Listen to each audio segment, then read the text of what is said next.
Let's talk about this, first of all, to Marilyn Devonish, who's a specialist in remote and flexible working. Hello, Marilyn. Good afternoon. Oh, good afternoon, Vanessa. Lovely to be here. It's nice to have you. We reunite on this subject. Now, you're one of the kind of pioneers of WFH, and you're one of those people who goes into huge corporations and talks to CEOs and explained why this is a good thing long before COVID meant it a reality for most people. Absolutely. So I've been a remote working implementation consultant since 2003. Back in those days, we didn't even have mobile phones. So methods of communication were even more strained than they are now. But one of the first things I had to do is educate people that, yes, people can work productively, even when you're not breathing down their necks. And it really comes down to how are you scoping the work? Are people clear on the output? So you're clear on how to measure that, because that really is your litmus test as to whether or not someone is working, not whether the desk is empty on a Friday afternoon, which is the thing I keep hearing people talking about when they're coming back to this argument of slackers. So tell me about measuring output and productivity from home. I mean, if you're making skirts with a sewing machine, you can see the output because you can see the pile of skirts growing. If you're not, if you're doing something else, how do you know whether somebody is productive or not?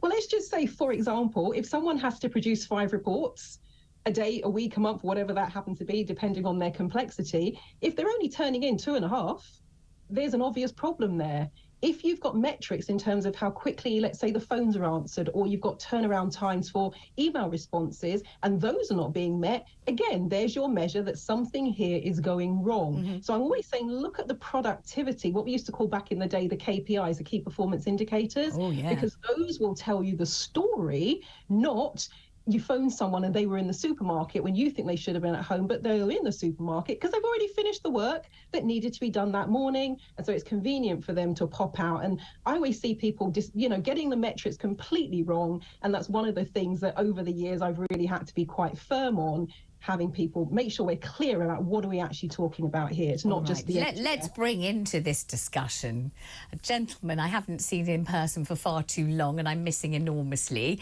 It's Talk TV's very own wonderful James Max, property expert, broadcaster extraordinaire, and he will be an excellent dinner companion once I whisk him out to dinner. I know he will. James, consider that an invitation. Thank you for being on the show. How are you? I'm really well. Thank you very much indeed for asking. It's lovely to see you. Now, you hear Marilyn. She talks about her metrics and her KPRs and her RMGs and RSJs. And Marilyn, forgive me, I didn't understand a word of it, but it all sounded extremely scientific. And she's been doing this for years. And she's saying that you can be enormously productive and you can be even more productive at home than you can be at work. What do you have to say about that? Well, I think that the problem with all of this discussion is that we say either working from home or we say working from an office. And in fact, what we should be pushing towards, in my opinion, is hybrid working, which is where you use the best of both worlds, but also making sure that we're looking at the job in hand. So say, for example, Vanessa, you're in the studio. When I'm broadcasting and doing my early breakfast show, I'm in the studio. We have to be. So there are some jobs where you have to be physically in a place, and it's very difficult to do it outside.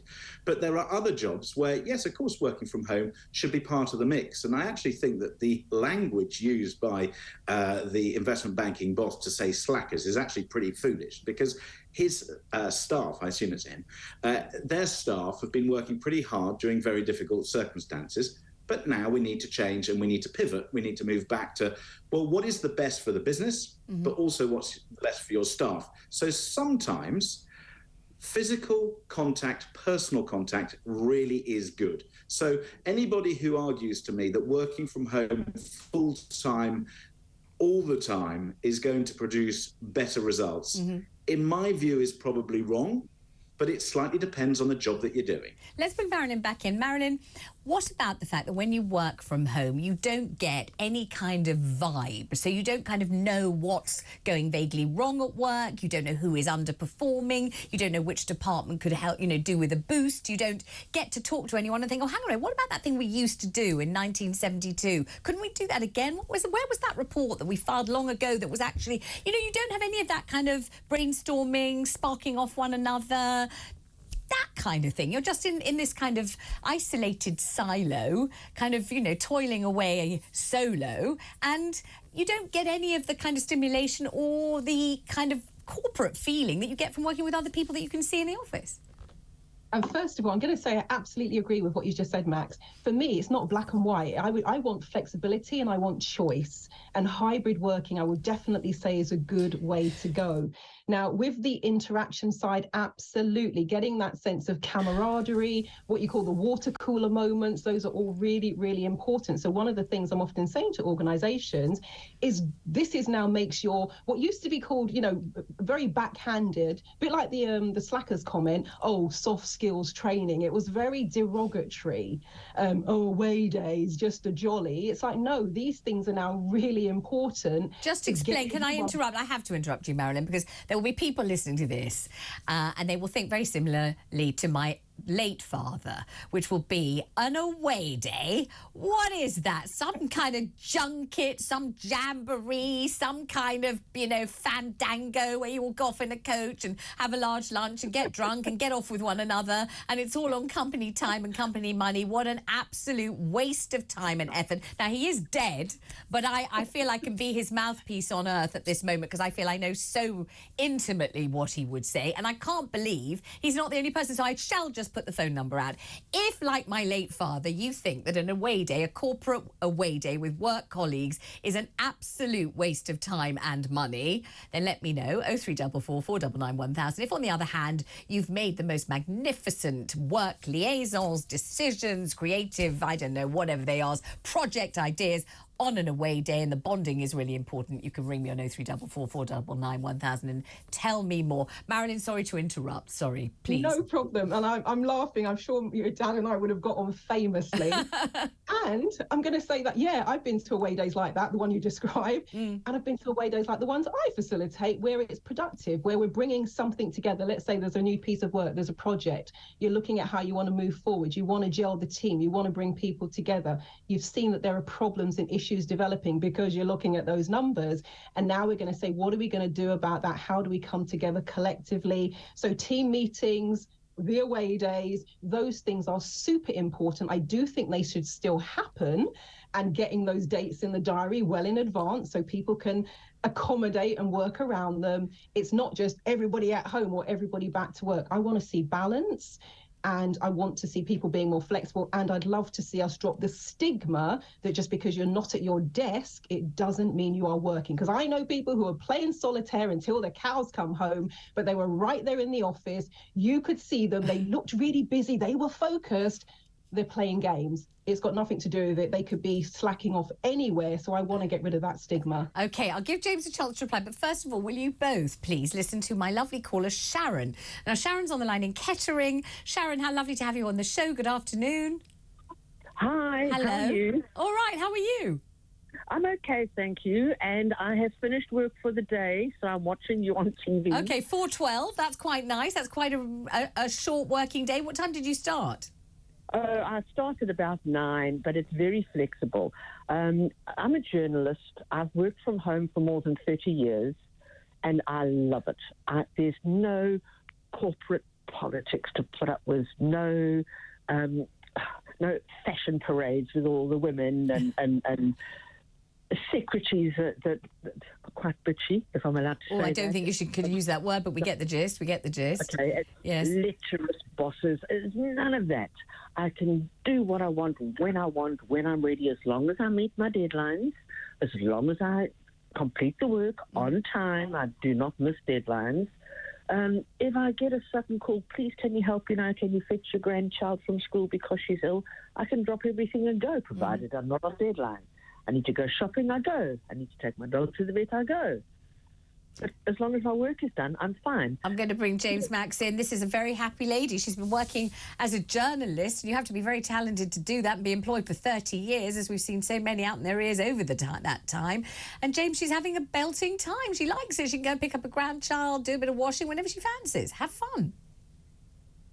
Absolutely have fun, and for some jobs, you know what, that probably works quite well, because if you're a journalist, you're having to use your brain and peace and quiet is what you need, then frankly being in an office, you're going to probably reduce your productivity, because you're going to be distracted by people harassing you and all the corporate nonsense that Sharon correctly mentions there. So look, this is why I think we have to stop looking at either work from home people are slackers, or people who work in the office as some kind of macho amazing producers, because you know what, we've all had people who are around us who are utterly useless at their jobs and frankly need to be either dispatched or given some pretty hefty training, and there are people who do an amazing job. Sometimes they're in the office, sometimes they're working hard, sometimes they're having to deal with other issues away from the office. Because guess what?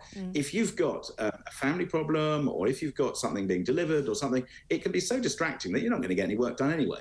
And this is why I think we have to change the language and the discussion. But also, let's also reconsider and say working from home, unless it's really well managed, can allow the slacker to slack and can allow people to not produce what they need to produce. Very true. So Sharon, are you very disciplined about things? Do you have specific hours of working? Are you, rigid and regimental with yourself about really doing it and not suddenly stopping to tidy out your tights drawer on the way downstairs, that kind of a thing?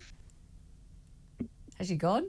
I think we might have lost Sharon. OK, Marilyn, you're here. You will explain and give us some advice. If you are WFH, are there ways to make yourself more productive, and are there kind of guidelines about what not to do?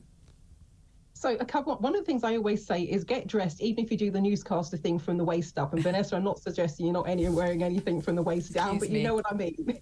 Oh, your dress is absolutely gorgeous. I hoped you would think that. Thank you. Thank you very much.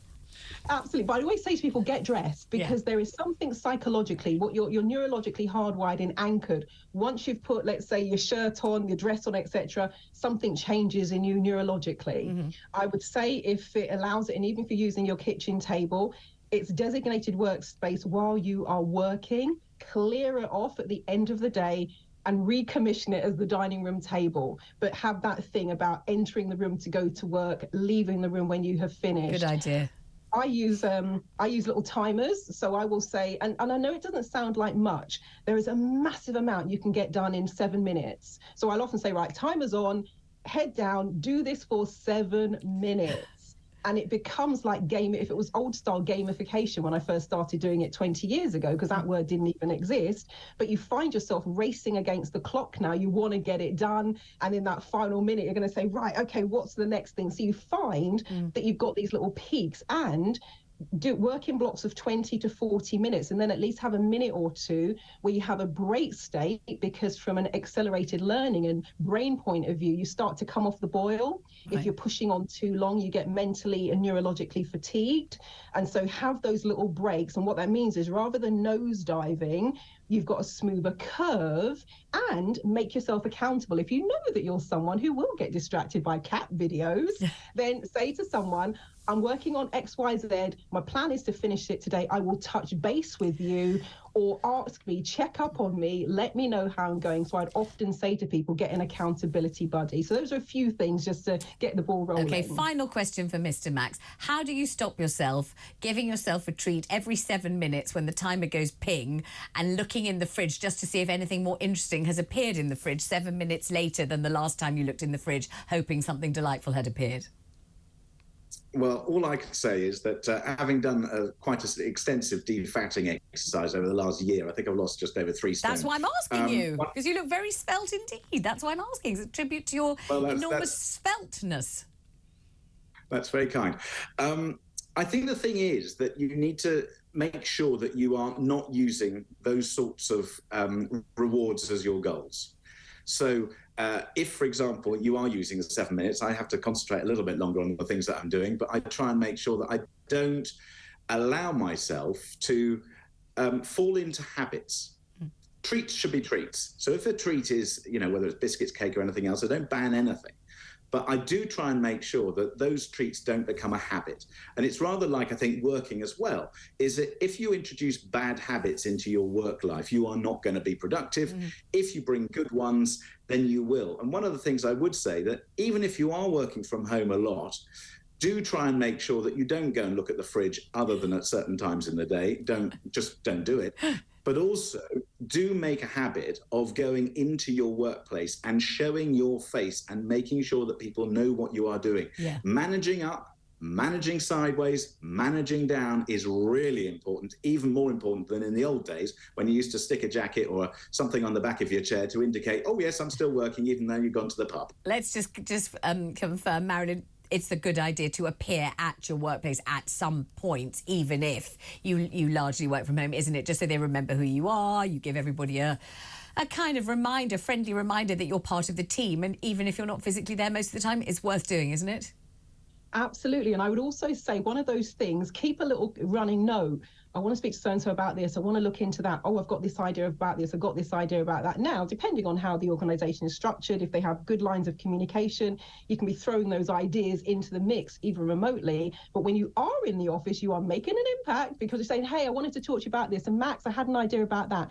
And I agree about the treats. I do not get people to treat with food. They're treating themselves with standing up, exercising, breathing exercises, all of the things that feed the neurology in the brain, but actually making best use of the time where you are in the office. And you can be visible in 10 different departments and like a whirlwind. And by the time you leave, everyone has gone, wow, great idea. Spoke to Marilyn today, spoke to Vanessa, spoke to Max. They said this, they said that. Let's touch base. And it might even be that you say, next time I'm in, let's set up a time to do a round table. So absolutely. And I think today has been a nice little mini masterclass session in just getting the ball rolling. Well, I've loved it. I love it. I think you're two gorgeous guests and I've thoroughly enjoyed it. I would not mind doing this in real life. If you want to come in person next time, I would be thrilled.